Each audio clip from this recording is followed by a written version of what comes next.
วันนี้ได้ลิปของทาโฟเรียมาคนเยอะมาก ก็วันสุดท้ายของปีใหม่อ่ะน้องแก คือเมื่อวานฉันเวรแล้ววันนี้มันก็ว่างแล้วพรุ่งนี้มีนัดจับของขวัญกันเว้ยก็เลยต้องมาหาของขวัญนะแอบแกะไปแล้วนิดนึงฉันอยากรู้เหมือนกันที่เราได้มาคือสี002เจมินายคนเยอะมากแบบมากฉันเดินเข้าไปแล้วฉันก็เดินออกมาเลยฉันพูดไปคนเดียวเกือบ3 นาทีนะทั้งที่ไม่ได้รีวิวลิปติงเอาออกมา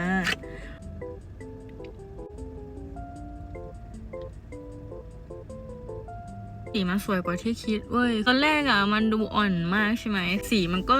ทิ้งสเตนไว้พอเราทาทับเรื่อยๆใช่ไหมดูดิ